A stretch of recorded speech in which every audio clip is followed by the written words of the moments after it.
If you're a regular listener of Unchained, there's a really easy way to show your support and help us grow. Download the Fountain app on iOS or Android, follow Unchained, and start listening. You can share your thoughts on this episode by sending a boost, which is a payment with a message, and see what other listeners have to say, or create clips of the best moments. Getting started is easy. You can top up your Fountain wallet with a bank card. Oh, and you can earn rewards just by listening on Fountain too. It's a no-brainer. Follow the link in the show notes or visit fountain.fm to learn more. My advocacy around Bitcoin ETFs is that if we look historically at the ways retail investors have been provided access to Bitcoin, they have all been completely suboptimal. We've had the Grayscale Bitcoin Trust trading over the counter at massive premiums and discounts. For a while there, we had a situation where institutional investors were literally printing money at the expense of retail investors by taking advantage of that premium. That's not protecting investors. Hi everyone, welcome to Unchained, your no-hype resource for all things crypto. I'm your host, Laura Shin, author of The Cryptopians. I started covering crypto 8 years ago, and as the senior editor of Forbes, was the first mainstream media reporter to cover cryptocurrency full-time.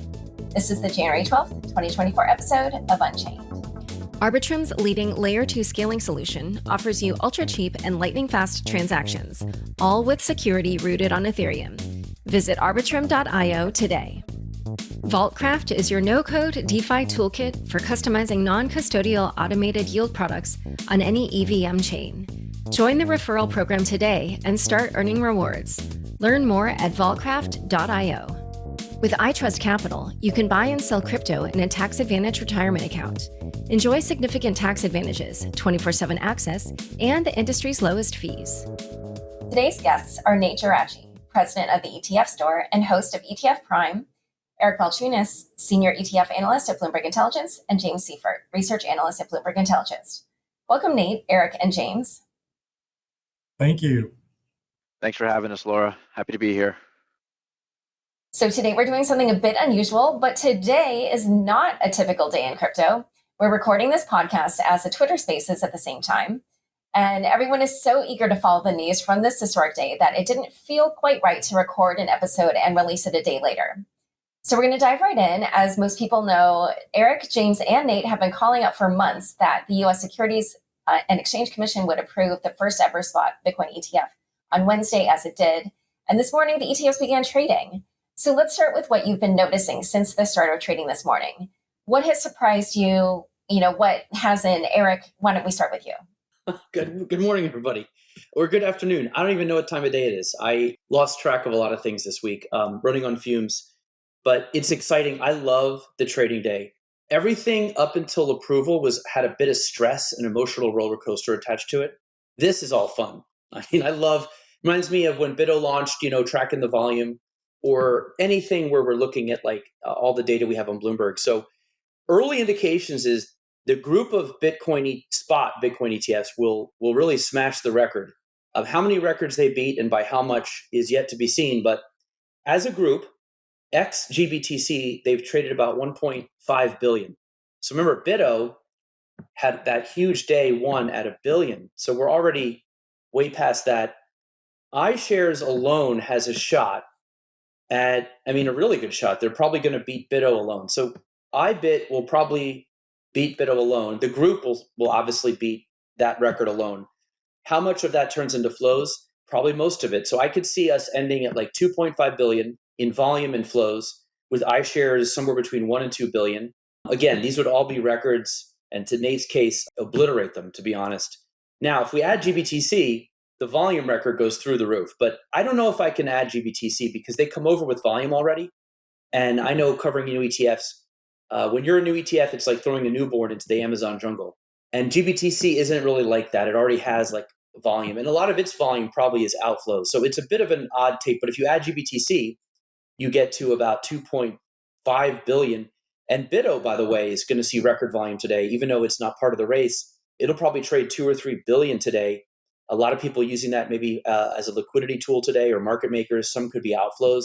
So the whole complex could trade 5 to 6 billion by the time all the dust settles. Wow, that is insane. Although, as you mentioned, I guess for both Grayscale and BitO, it's probably outflows. Would you guess that that's what's happening there? With Grayscale, yeah. So this is a question that I try to address, that what does all this money mean for Bitcoin? So all of the money going into the 10 spot newbies is going to buy Bitcoin. It has to. When flows come in, that you got to buy the underlying and put it with the custodian. So the 1.5 billion so far today is Bitcoin buys. However, GBTC's 1.5 billion probably sells. So they kind of cancel out. BitO probably somewhere in the middle. So I think we're going to come to a place at the end of the day where this is net neutral for actual Bitcoin. But the bigger takeaway is iShares getting all this money lined up for this is a good sign. I mean, they're clearly going to lead a lot of the flows in action. Fidelity is probably going to pass $1 billion too. That's a good sign. And all this volume is good. Traders and institutions love volume. So in order to have a real legitimate category, you have to have volume. So even though it's going to probably net out to zero, all the volume is good for a category in these early days. All right. And James, what about you? What are you noticing today, and what has surprised you, or, what are your observations? Yeah, I mean, everything Eric said is what I don't really have too much to change. The one thing I would say is, like, I would echo what he says. Like, I'm looking at the same numbers he's looking at, and it looks like if you take out GBTC flow, if you take out the GBTC volume, so if you're trying to guess like how much of this volume is assets, and you assume proportionately the volume in these new ETFs is a lot of inflows, and the volume in GBTC is a lot of outflows, it's basically netting to 173 million of potential inflows, essentially net inflows into the whole space. But again, you can't really do that because there's no guarantee how much of this volume is actually netting against flows. Because also, you got to remember, these market makers are out there making markets in these new ETFs, and they need to hedge with something. So they're going to use CME futures, but they're also likely using BitO. They're likely probably using GBTC too. GBTC is a very liquid product, as Eric talked about. So they're going to be using this for more than just long-term buy and hold investing. These market makers are trying to make shares in these ETFs probably. They're pushing cash over to the likes of Invesco and iShares and Fidelity and ARC and Bitwise, and I'll just stop there before I keep naming all of them. And they're buying, right? So it's hard to suss out how much of this is net buying of Bitcoin versus just like money moving around from one place to the other. And I noticed you also mentioned that VanEck got a later start than the others. Was that just some like delay or snafu on their end, or was there anything more meaningful to that? Yeah, I don't know. VanEck would have to comment on that. They didn't start trading immediately when everyone else did, but it wasn't that big of a. It wasn't like, oh my God, they didn't start trading until 11 o'clock. It was, I don't remember exactly when, but they had just started trading just before 10, like 9:40 something. So yes, they started a little bit later. I don't know what the cause of that was, but they're up and running now. Okay, and Nate, what about your observations this morning? I think Eric and James hit on the key story I'm watching, which is what net flows look like at the end of the day, because GBTC showed up to this party with 28.6 billion in assets, but they have a 1.5% expense ratio. And there has been, for better or worse, there's some negativity out there around Grayscale and GBTC and how they've handled things over the past, 5 years or so. And so I want to see how much of that money is money coming out of GBTC and going into the other ETFs versus new organic demand going into the other ETFs. I think that's the most interesting story to watch right now. And then one other thing I wanted to ask about was some of the pre-market activity. I saw that Eric had tweeted this morning at 6 a.m. that iBet had already traded $2 million worth of shares. So, I don't know, is that like a typical thing for ETF launches, or was there anything unusual about that? I can speak from experience. I don't totally know. When I track new launches, I normally just log in at 9:30 and start tracking. But I was just kicking around the tickers and making sure they were good and looking at them. And I noticed that it's probably abnormal. What I have a question with iBit is how much is BlackRock doing all this behind the scenes? If they are, in fact, lining up like $1 billion or $2 billion, they probably want to leg into it over the day, I guess. So maybe they were gearing up, because if you look at the increase at iBit's number over the day, it had 2 million by like 6:30 in the morning, and then 10 million by 7, 50 million, by 9. And then at the open, it was like 100 million and then 200. It's really gone up in a nice, orderly fashion, which tells me they're doing a lot of it's a lot of legging in. It's not just one giant creation that came in, which you sometimes see with ETFs. But I don't know how much of them is them like pulling a puppet string and all BlackRock versus non-BlackRock lined up capital that is buying this. Over the next 3 or 4 days, we're going to find out, because after all this splash is done, how much do these funds trade like next Thursday or next Friday or in February? That's where we'll really start to see if how much unmet grassroots demand there was versus how much everyone just like had months to prepare and lined up all these pre-planned investors. But today we're seeing a lot of that. What you're referring to is the seed capital, is that it? Yes, seed typically means you have the assets when you launch. But a big move now, and I would do the same thing, is to most ETF seed with at least like 50 grand or 100 grand or a million. I mean, because they don't have any money. But if you line up $1 billion, it's better to just seed with 10 million like they did and come to market with 10 million and then use the rest that first day of trading and buy and have it come in that day because it registers as volume and flows. And so us in the media and people tracking it, we track that. And so why wouldn't you want that to be part of the story? BlackRock was genius in doing with ESG. They put a lot of pre-planned money. In fact, they only had one investor lined up, and then they put the ESG fund in their own model. And the story was, oh my God, ESG is the biggest thing since sliced bread. Turned out that it was largely just BlackRock and a Finnish pension plan that was behind a lot of the flows.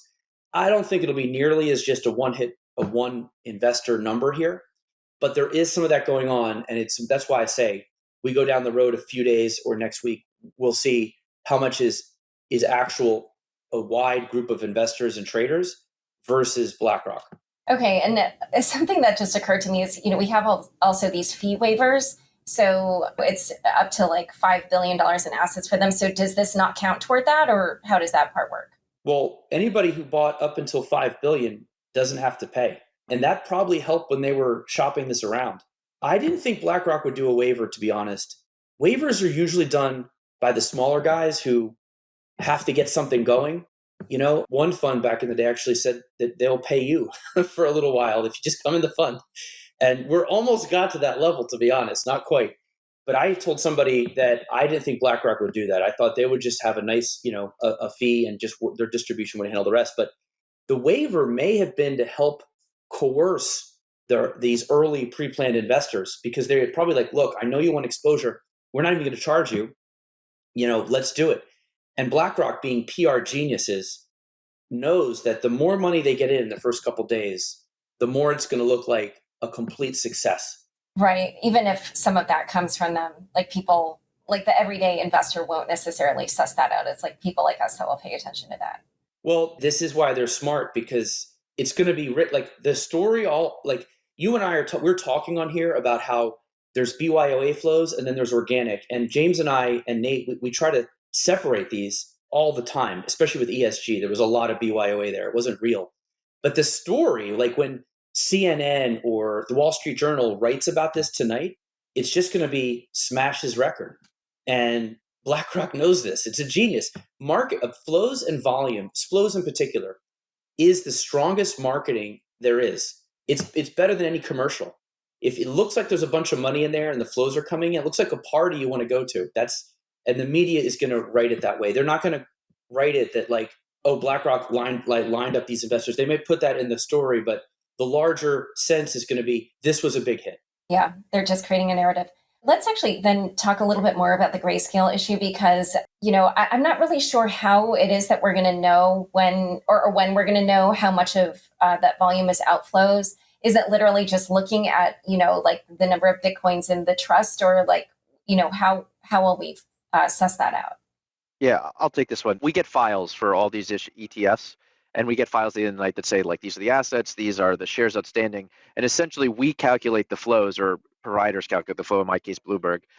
We calculate the flows based on the change in the shares outstanding. So the shares went up like this, or they went down, because you don't necessarily get holdings as timely as you get this data. So we back into calculating how much money went in or out. That said, I don't know for a fact that Grayscale we're gonna have the data like tonight. So we get files after close on every night, but sometimes there's a delay. It's called T+1 or T+0.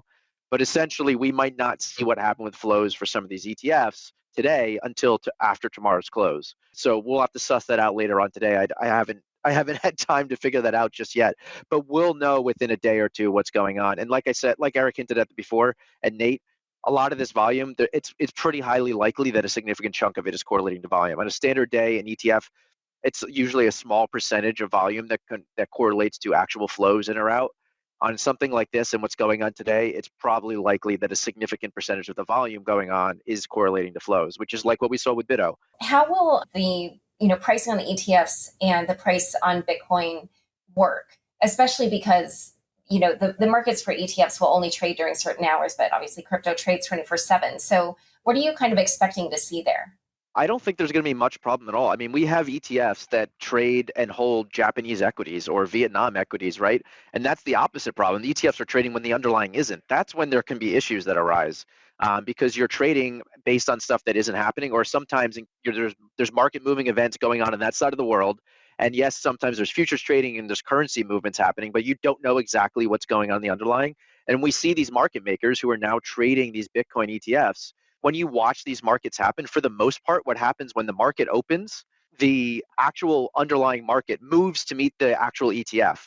So in this case, you can rest assured that these people in here, Jane Street, Virtu, JP Morgan, Cantor Fitzgerald, ABN AMRO, you name it, like they're not going to be out there and these things are not going to be mispriced. We were talking before what we're looking at. The other thing I'm looking at two things predominantly. I've been watching and refreshing what's going on with the dollar volume, and I've been watching what's going on with the spreads on these things. And these things are all trading very tight.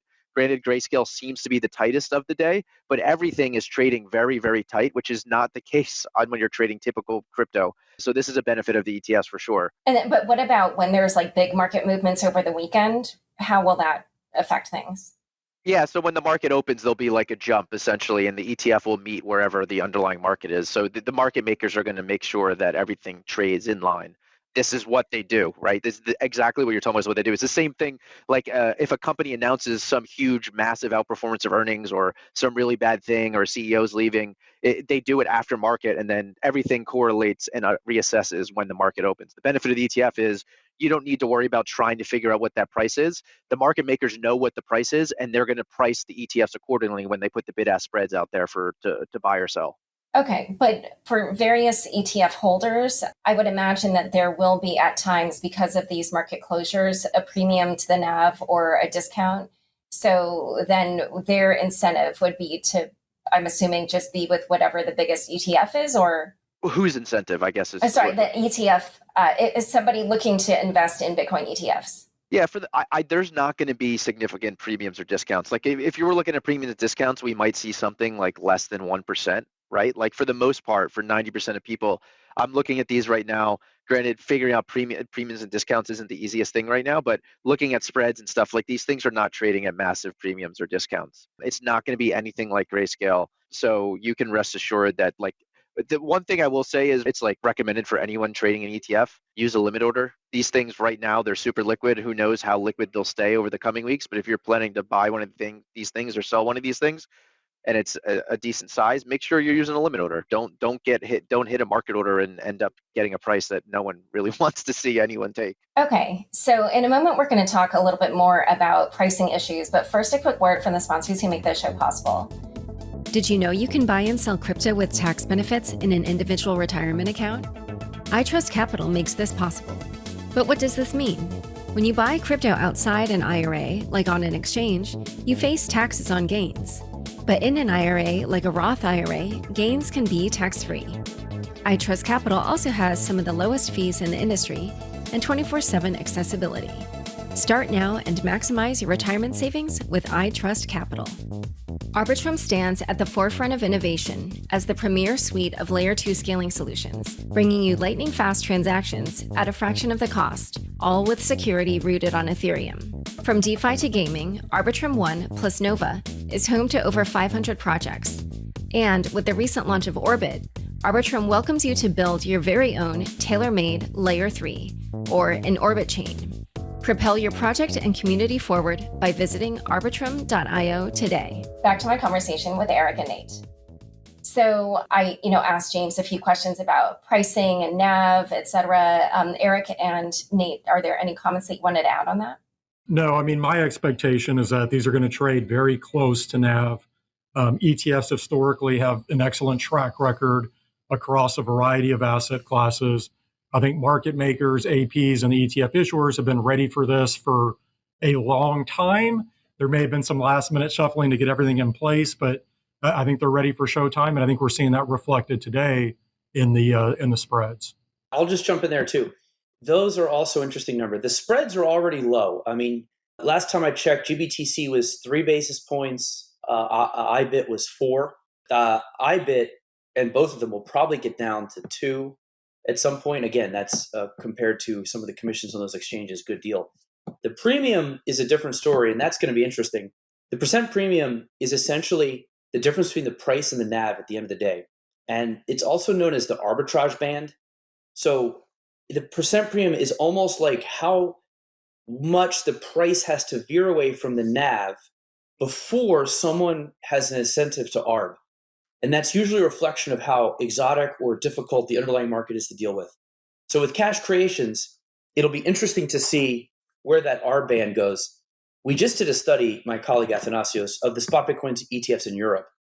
And the arb band has narrowed and it's getting nice and tight. It started a little rough though. So I'd expect some numbers in the first couple of days that might be higher than we will get to. But just like junk bond ETFs or any category, if you look at the arb band over time, it starts a little crazy and then it slowly gets dwindled down as more and more market makers join the party and compete with each other and get good at arbing it. So that's what I'm looking for. But those numbers will be interesting too. I would hate to see a percent premium that was too high because you could argue that's somewhat of a cost embedded in the exposure. And when you say that you would expect in a few days' time, are you saying that you expect that they'll get much better at arbitraging that quickly, or like over what timeline do you think that will happen?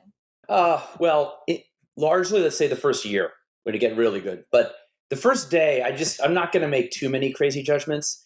I mean, just the fact that the spread's already down to 3 basis points is a really good sign. The percent premium, I mean, we'll see. Again, this is all new to everybody. So they're going to get better and better and more competitors will enter and it will get narrowed down. So let's look at a month and see what the percent premium is rolling 5 days versus the first 5 days. I bet it's lower. And I saw somebody on Twitter asked how it is that investors can figure out whether they're buying an ETF at a fair price. What would your response be to that? Look, this is why a lot of people gravitate towards the most liquid ETFs because a lot of times you can just put a market order in and just know it's going to, you get a good bid. But with the lesser liquid ones, you may want to use a limit order. Look, I would get to Nate's take on that because he's out there buying ETFs regularly and he uses some that aren't the most traded. So I got to be careful here because I can't give trading advice. So I want to defer to him on that, but that'd be my initial take on that. Yeah, I mean, I think the key here is obviously use limit orders when trading.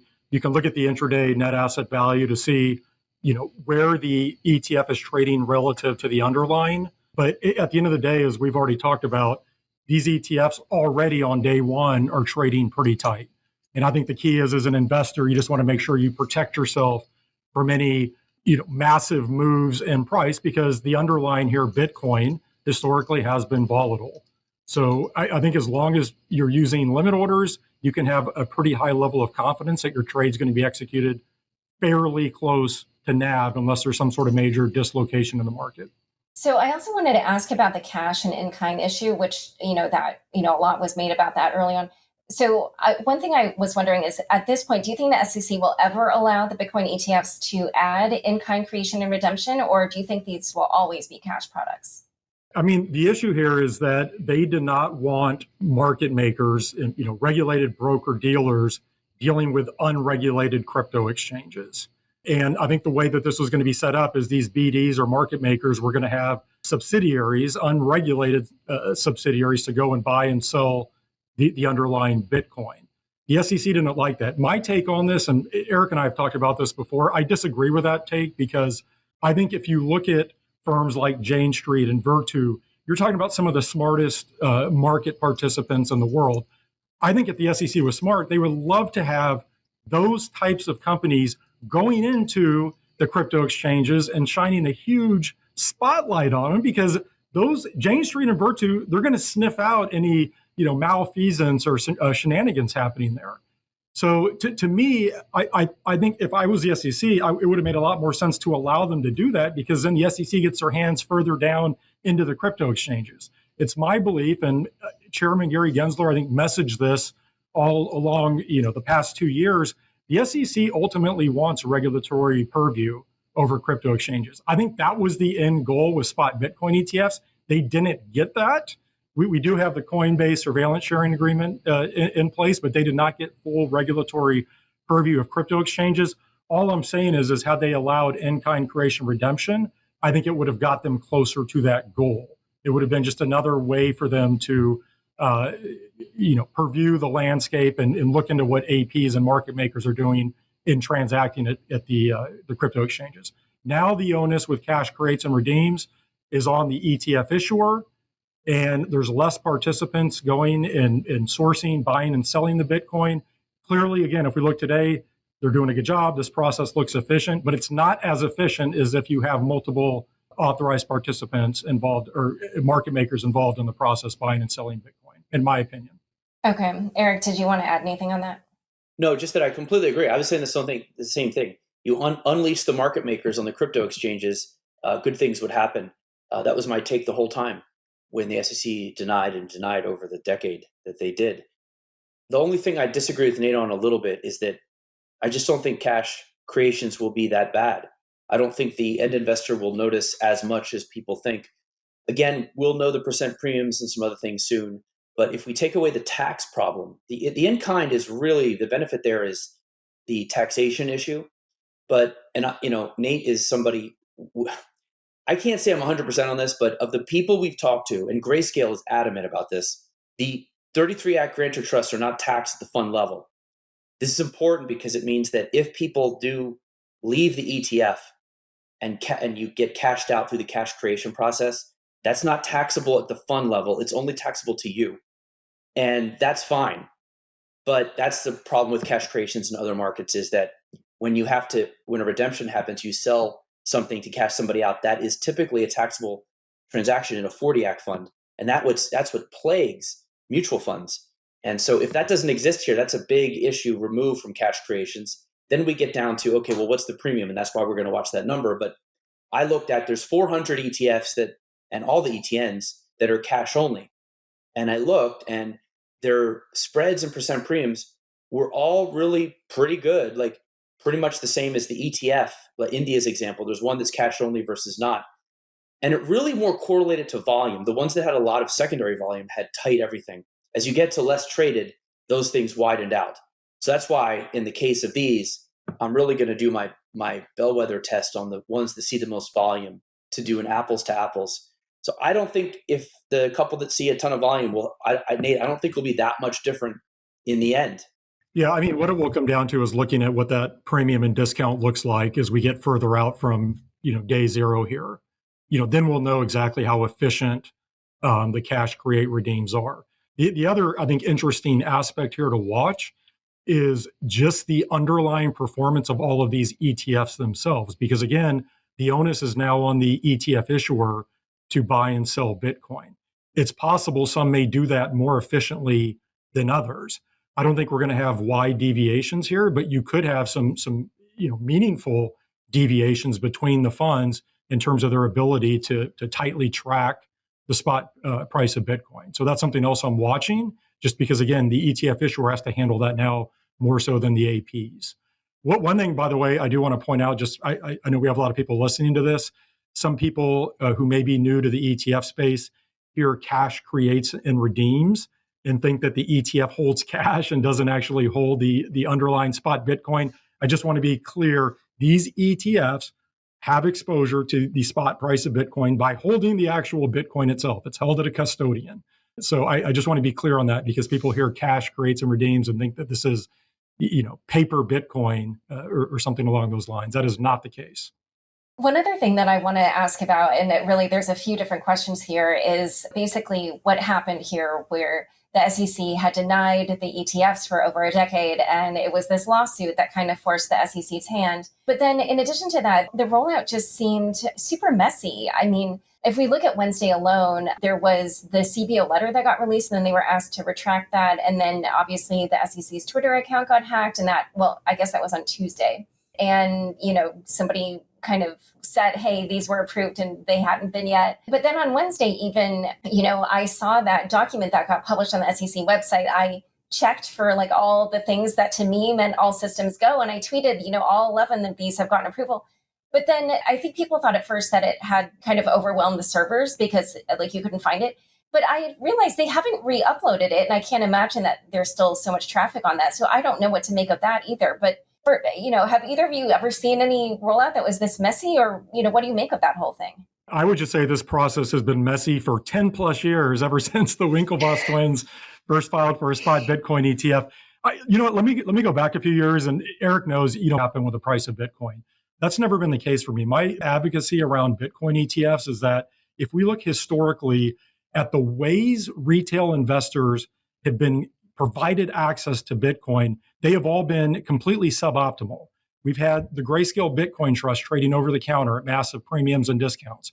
For a while there, we had a situation where institutional investors were literally printing money at the expense of retail investors by taking advantage of that premium. That's not protecting investors. We had situations where Bitcoin futures roll out a few years ago. Look, they've done an admirable job of tracking the spot price of Bitcoin, but they have underperformed. And we know futures-based ETFs can suffer from something called contango. Those aren't optimal products. We saw a company in MicroStrategy essentially turn itself into a Bitcoin ETF proxy. This company's loaded up on debt. You have idiosyncratic company risk involved here. That's not optimal for investors. But you had grandma going and maybe buying MicroStrategy to get exposure to the price of Bitcoin. We had publicly traded Coinbase. This is a company the SEC allowed to go public, which then allowed individual investors to buy Dogecoin and all sorts of other coins on it. So to me, it just never made sense where, again, we've talked about how efficiently the ETF vehicle is working today on day zero or day one, whatever you want to call it. Eric and I have known that for years. We knew that the ETF structure was the optimal place for end investors here. And it was always ludicrous to me. So, if we fast forward, obviously the thrust of the Grayscale lawsuit was around the fact that because futures-based ETFs were approved, we had CME traded Bitcoin futures. We know that market is highly correlated to the spot market. Those markets are intertwined. Doesn't take a rocket scientist to figure that out. That was a thrust of Grayscale's lawsuit. They won that lawsuit.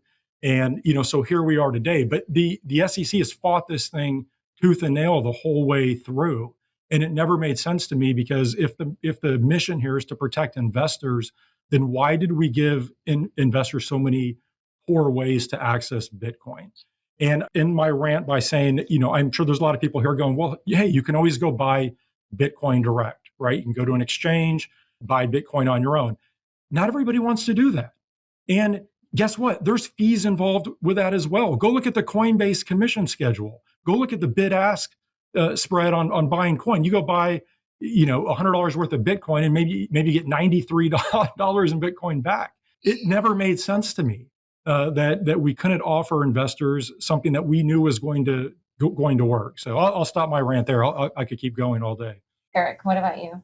Obviously, I agree with everything he said. The one thing is, if Eric Gensler's sort of, Oni would call that his opinion on this, he kind of came to that conclusion. He was sort of like, look, this is better than some of the other stuff out there. And I'm like, well, that's what we've been saying for 10 years, dude. It's nice that he came around, even though he was forced. And then the other interesting thing was just an anecdote. I was asked to speak at the SEC conference like 4 or 5 months ago. And I got up there and I showed a chart of GBTC's premium discount going all over the place. Looks like crazy, right? And then I showed the premium discount of Canadian European ETFs that my colleague Athanasios made. And obviously one's real tight, and then GBTC is like all over the place. And I was like, look, ETFs are good at this stuff. And I was like, look at their track record. And I said to them, you guys should trust the ETF more than you don't trust crypto.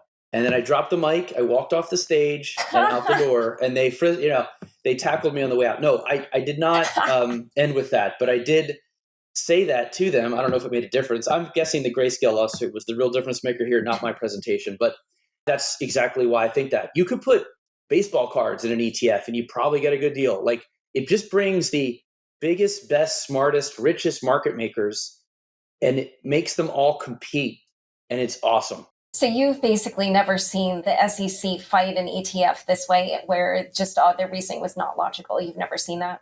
Well, I was going to say, I mean, think about it like this. I tweeted this out a few weeks ago. Look at some of the ETFs that launched even this year. We had a 4 times leverage S&P 500 ETF come to market. There's a 3 times leverage gold ETN.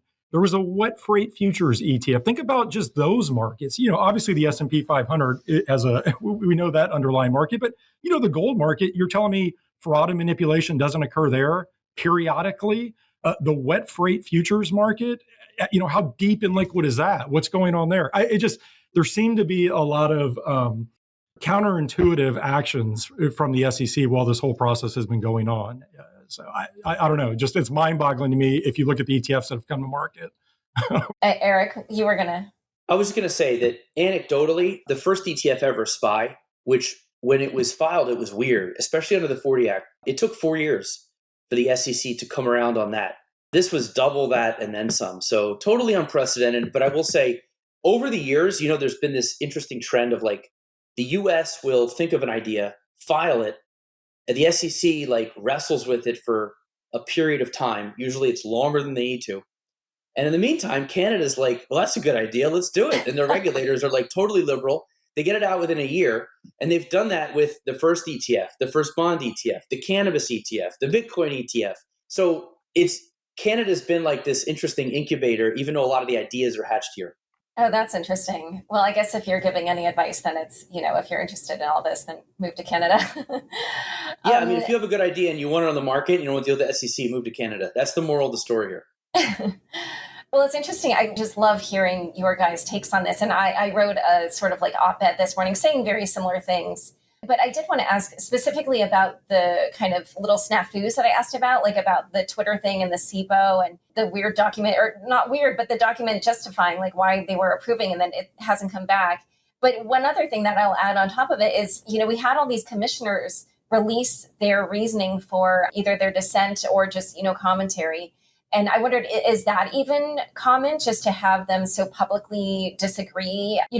Like these letters, which I read in full, they have pretty sharp words. And frankly, Hester Peirce and Mark Uyeda both kind of said, this is not logical what the SEC has done. And they kind of called the SEC out on that. So just curious for historical context on all of that. I'll just make 2 quick points here. One, in terms of the SIBO letter and some of the wild stuff we've seen, really, to me, I think we just got to look at how the sausage is made behind the scenes. I don't think there was anything really unusual there other than you had 11 issuers sprinting the last few weeks to meet these deadlines. Obviously, the SEC had this January 10th deadline. You had a holiday period in there. So I think a lot of the wacky stuff we saw was just because everybody was sprinting 100 miles an hour and errors are going to be made. I don't read too much into that. In terms of the SEC comments, we have seen that before in certain corners of the ETF world. The one that comes to mind for me is leveraged ETFs. There have been similar comment letters put out by the SEC on those. I think what was interesting about the ones yesterday were just how strongly worded they were. Gary Gensler's letter was pretty sharp overall. And, he even went so far as to make the point that investors should not compare Bitcoin to gold because a lot of comparisons are made that Bitcoin is digital gold. And he specifically addressed that in the letter. He also talked about how investment advisors and broker dealers, registered reps need to make sure that they have, they're operating as fiduciaries and abiding by regulation, best interest in recommending these products, which investment advisors should always do. But the fact that he pointed that out to me would, tell investment advisors to tread carefully here, make sure that they're compliant. But on the other end, if you go look at Hester Peirce's letter, she's aka Crypto Mom. She's been supportive of the space for a long time. But you look at the points she made in her letter; they were every bit as sharp in just contrasting the points that Gary Gensler made. So I thought that was interesting just to see that dichotomy in just how the polar opposites. A lot of it also comes down to how someone sees the role of government, and typically a Democrat will see more regulation good and the Republican side will see less regulation. So I think this issue tapped into those, feelings and opinions that people have politically too.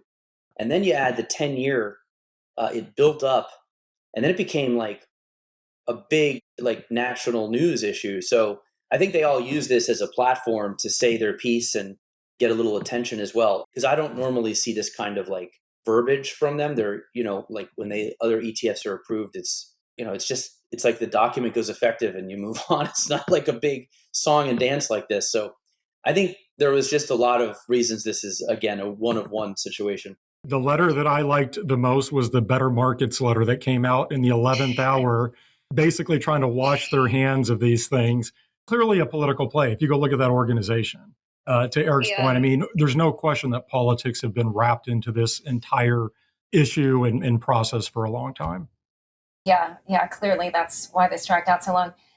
So obviously at this point now, attention is turning to Ethereum ETFs. So what are you expecting there? When do you think they might launch? Do you think it'll be the same thing where we have multiple issuers launch at once? And do you expect that race will be quite as heated as this one has been? I can start there. I mean, I think, first of all, I do think the SEC is a bit boxed in the corner here because we do have CME traded Ether futures. So if we just add this all up, we have spot Bitcoin ETFs now trading. We have the Grayscale lawsuit victory. The SEC approved CME traded Ether futures ETFs. So it's natural to conclude that spot Ether ETF should be approved as well. I think some people would say, if you look at Bitcoin versus Ether, obviously you have proof of work versus proof of stake. You have yielding on Ether. And so maybe that presents some different challenges or considerations there. But again, going back to Gensler's letter yesterday, he was very careful to say, look, we are only approving this for Bitcoin, and we have not made any sort of determination on other crypto assets.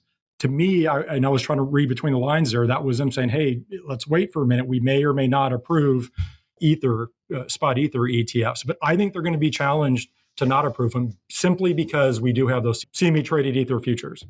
I agree with Nate. I 70% chance, I think, is where James and I are. But we want to bask in the glow of this correct call for a while before we start throwing odds into the next one, and also just have a mental break so we don't end up in the loony bin. The other thing is on the other things to expect. Let's just say, let's move Ether aside. Wait for the wave of deviations, or as Ben Johnson calls it, the spaghetti cannon. This volume and these flows, if they're as big as we think, wait until the stuff they throw at the wall. So first of all, Matt Tuttle, who makes famously interesting products, already filed for 2x and inverse 2x and 1x or negative x Bitcoin ETFs that are spot. You're probably going to see options overlay. You'll probably see one that goes like long Bitcoin, short gold, long Bitcoin, short the S&P. You'll probably see some that are, maybe they have like a asset allocation, 60-40 plus Bitcoin. There'll be all kinds of ways that they're going to reiterate this. They might have one that shorts the dollar and goes long Bitcoin. And this will be interesting. And some of these will work. Some of these will just be like, wow, it's a bridge too far. No thanks. And it will close. So get ready for the spaghetti cannon to get fired up. Again, if these flows and assets numbers are as big as you think, it will attract all kinds of sequels and deviations around spot Bitcoin. So even before we get to another coin, there could be, dozens of spot Bitcoin related ETFs on the market by the summer. Okay, wow. So I think someone on my staff dropped into my script and put a screenshot. I don't know if this is totally verified, but there's a tweet saying Vanguard, Citi, Merrill, Edward Jones, UBS are all being reported to not allow clients to trade the ETF. Same with Wells Fargo Advisors, and then Morgan Stanley is still in compliance review and Raymond James is not offering it yet. Is that something that you expected, or is that something surprising, or, I'll take this one. As somebody who wrote a book on Bogle and Vanguard over the past 2 years and works with them a lot, this is not a surprise. Now, Vanguard and Bogle have differed over the years. Bogle's DNA is strong at Vanguard, but they've done some things, like they've gone into private equity. Bogle would never do that. But Bogle did not like Bitcoin. His exact quote was, "Avoid Bitcoin like the plague. Did I make myself clear?" And the reasoning is this, and this is something that I think coiners or people in this industry have to really understand, is that stocks and bonds, the money works for you. Like as stocks, everybody gets up, creates value, gets passed on to you via cash flow. It's not just the price. And bonds have a coupon that you get.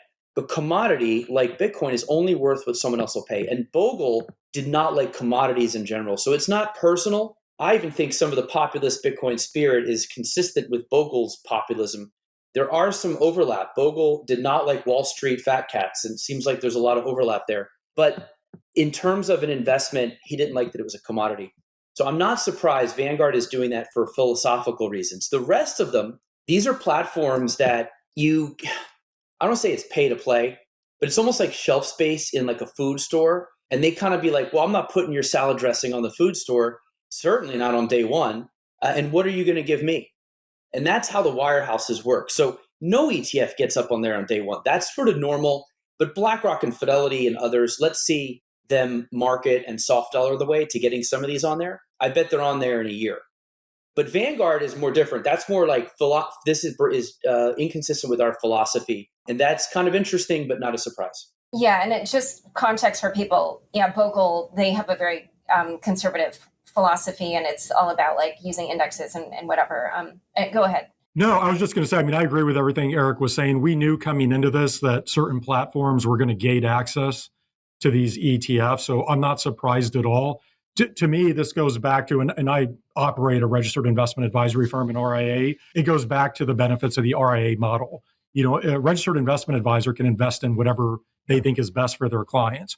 Whereas these wirehouse platforms, it is pay to play. The wirehouse platform itself decides what advisors can and cannot invest in. The financial incentives are misaligned.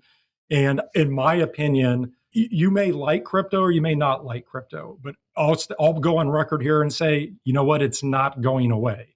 And so if you're operating a financial services platform where you're just blanket refusing to even address the topic, you're putting your advisors at a huge significant disadvantage. And I would say at a very minimum, if you're an advisor or you're a registered representative, even if you completely disagree with Bitcoin and crypto and everything around it, you have clients that are going to ask you questions about it. And so you better be educated and better be conversant around the topic.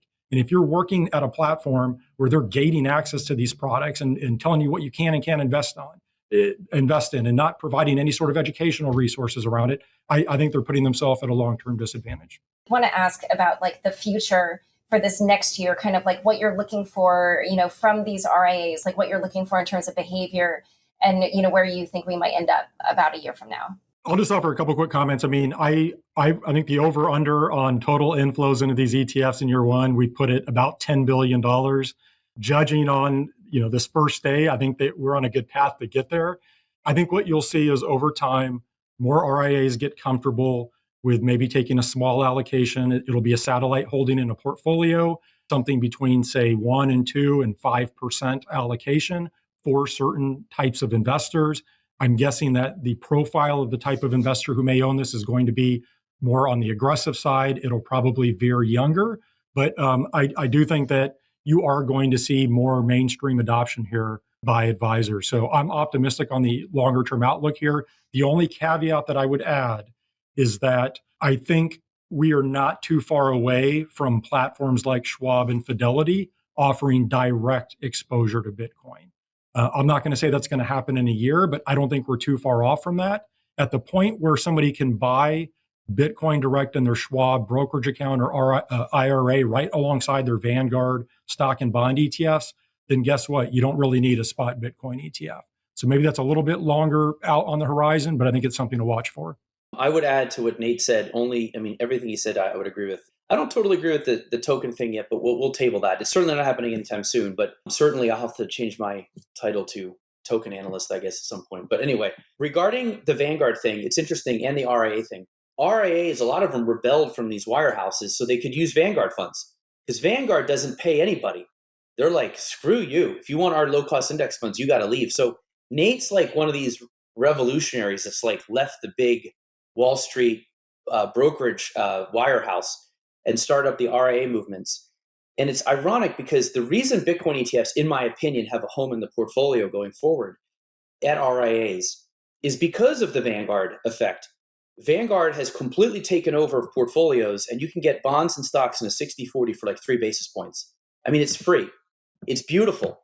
But they all know you got to wait 30 years because you want the magic of compounding. So they're all into that, but they get a little bored. The clients get a little bored, a little itchy. hey, and nobody wants to miss out, right? So they have a little bucket, which I call the hot sauce bucket.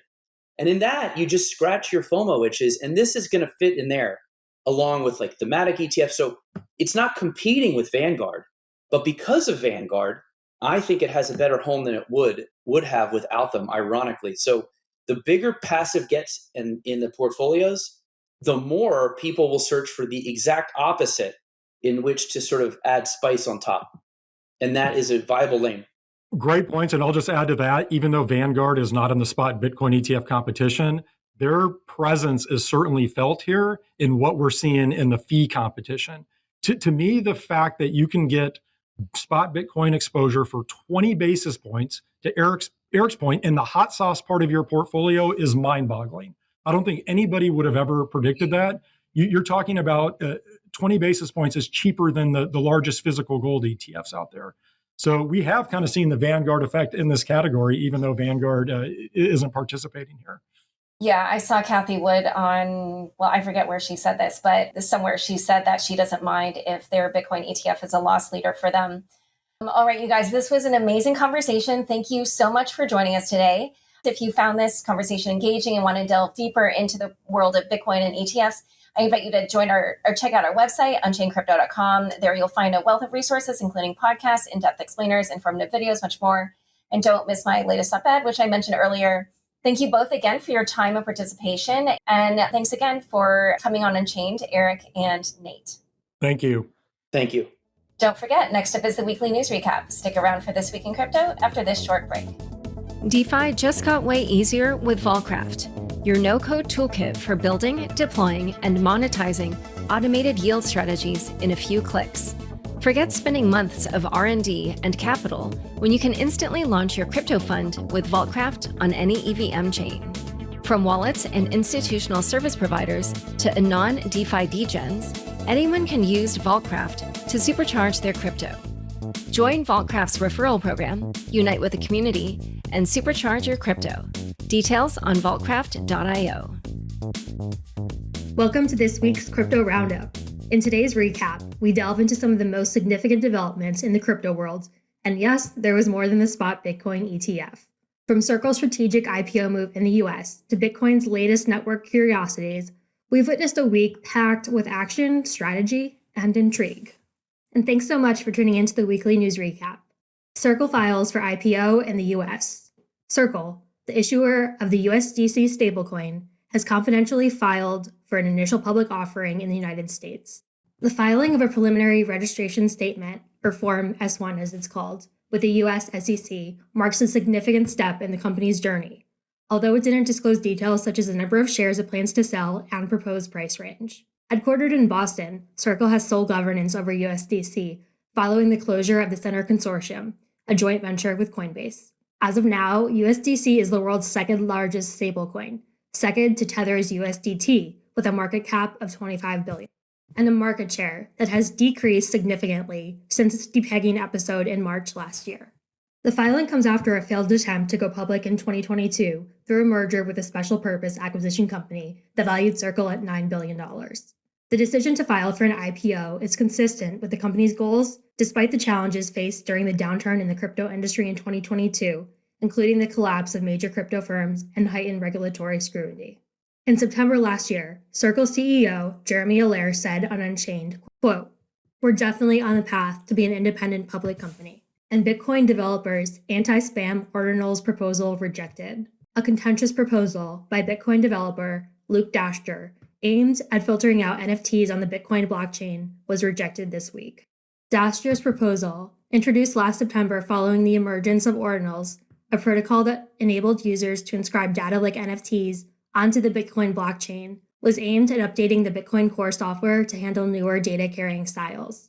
This proposal rapidly sparked a heated debate within the Bitcoin community, while some experts and developers were skeptical, citing potential difficulties in gaining support from Bitcoin miners. Others saw it as a necessary step to maintain network integrity and security. Daster argued that ordinals and similar tokens exploit vulnerabilities in Bitcoin core, causing spam and network congestion. He believes this proposal was a sophisticated way of filtering out ordinals transactions by applying stricter data size limits to Bitcoin transactions. However, Bitcoin Core maintainer Eva Chow terminated the discussion on this proposal without taking any action, pointing to its highly controversial nature and lack of consensus. Daster criticized Chow's decision, accusing her of censorship and arguing that all objections to his proposal have been refuted. A mystery transfer, 1.2 million in Bitcoin, sent to Satoshi's Genesis wallet. This week, the Bitcoin network witnessed a mysterious transaction as an anonymous user transferred 26.9 Bitcoin, worth approximately 1.2 million, to the Genesis wallet, historically associated with Bitcoin's creator, Satoshi Nakamoto. This wallet, which is integral to the Bitcoin origin story, has been inactive since Nakamoto's disappearance in 2010. The funds, believed to have originated from Binance, underwent a complex series of transfers through multiple wallets before reaching the Genesis wallet. This wallet, which initially contained only the 50 Bitcoin mined at Bitcoin's inception, has now grown to almost 100 Bitcoin, valued at around 4.3 million, as Nakamoto's admirers seek to tip him. Despite this substantial sum, it's just a fraction of the estimated 1.1 million Bitcoin controlled by Nakamoto across early Bitcoin wallets. The crypto community is rife with speculation about the intent behind the transaction. Theories range from Nakamoto himself moving his funds to the possibility the coins were being burnt in a scheme or being used in a pump and dump maneuver. Others suggest it could be an attempt to flush out Nakamoto, considering new IRS rules require reporting of crypto receipts over $10,000. And North Korea's Lazarus Group shifts 1.2 million in Bitcoin from CoinMixer. The North Korean hacking syndicate, Lazarus Group, moved $1.2 million worth of cryptocurrency from a CoinMixer to a holding wallet. Blockchain analysis firm Arkham reported that the group processed this transaction, which involved 27.371 Bitcoin in two phases, before diverting 3.34 Bitcoin to an already used wallet. This movement is part of Lazarus Group's continued crypto theft operations, a major funding source for North Korea, despite facing international sanctions. Notably, in 2023, the group reportedly stole more than 600 million in cryptocurrencies, according to TRM Labs. Such activities are essential for North Korea to sustain itself and are becoming increasingly sophisticated in order to evade international law enforcement. The Lazarus Group's current holdings are estimated at 79.6 million, including significant amounts of Bitcoin and Ether, as reported by Arkham Intelligence. And DCG creditors dispute repayment. Digital currency group, DCG, recently claimed that it had fully repaid its short-term loans to its bankrupt subsidiary, Genesis. However, this claim is being contested by an ad hoc group of Genesis creditors. They assert that DCG still owes substantial amounts in unpaid interest and late fees, totaling approximately 26 million. The controversy also extends to the nature of the repayment. Creditors argue that DCG's use of, quote, illiquid instruments, end quote, such as Grayscale Ethereum Classic Trust and Grayscale Ethereum Trust, shares for repayment violates the original agreement, which specified settlement in USD and Bitcoin only. These trust shares were trading at significant discounts, raising questions about their liquidity and compliance with SEC regulations. Ripple announces $285 million equity repurchase, increasing valuation to $11 billion. Ripple Labs has initiated plans to repurchase $285 million of its shares, according to a Reuters report. The buyback is expected to elevate Ripple's valuation to approximately $11 billion. The tender offer, aimed at early investors and employees, limits the sale of holdings to a maximum of 6% per stakeholder. CEO Brad Garlinghouse highlighted the Ripple's robust financial standing in comments to Reuters, saying it had over $1 billion in cash and $25 billion in crypto assets, primarily in XRP. The latest move follows a pivotal legal victory against the SEC, in which a judge ruled that XRP sales on public exchanges did not constitute unregistered securities offerings. And FTX aims to sell luxury Bahamian properties. Amid its bankruptcy proceedings, FTX is seeking court approval to sell a series of luxury real estate properties in the Bahamas. These properties, purchased before the company's collapse, include a variety of beachfront homes and condos, including the notorious Orchard penthouse where Sam Bankman-Fried and his top lieutenants live. The proposed sale, part of a settlement with Bahamian liquidators, requires that buyers offer at least 80% of the property's appraised values. This process aims to reimburse FTX customers and creditors. Initially acquired through FTX's Bahamian entity, FTX Property Holdings, the properties reflect the exchange's significant investment in high-end real estate, including properties bought from sports celebrities such as tennis player Milos Raonic. And U.S. regulatory landscape shifts. CFTC focuses on DeFi, Blockchain Association rebuts Warren's critique. This week in crypto regulation updates, the CFTC Technology Advisory Committee voted on a report to make recommendations to attain a more focused understanding and regulation of DeFi. This report is viewed as the first comprehensive DeFi review by a U.S. government agency and emphasizes enhancing knowledge about DeFi to improve enforcement, effectiveness, and reassess existing regulatory frameworks. This approach marks a departure from traditional regulatory methods, recognizing the unique challenges posed by decentralized finance systems. Simultaneously, the Blockchain Association responded to Senator Elizabeth Warren's critique regarding the hiring of former government officials in the crypto industry. The association, led by CEO Kristen Smith, clarified that while no current employees fit Senator Warren's specified profiles, many members come from military and law enforcement backgrounds. Smith emphasized that these professionals are attracted to the crypto industry's values of freedom, creativity, and sovereignty. The association also opposed Senator Warren's legislative efforts to regulate crypto, particularly the Digital Asset Anti-Money Laundering Act, citing the enormous cost and infringement on constitutional rights. Lastly, the New York State Comptroller criticized the BitLicense program, urging for improved oversight and financial stability checks for applicants. Apple removes major exchange apps following government directive in India.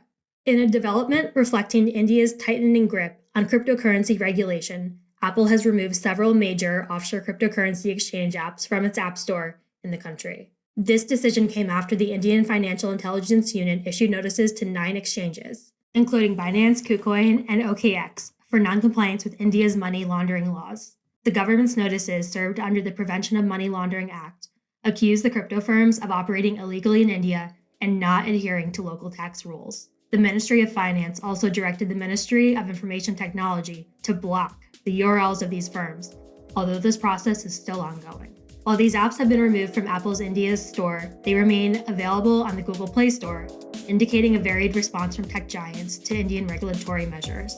And that's all.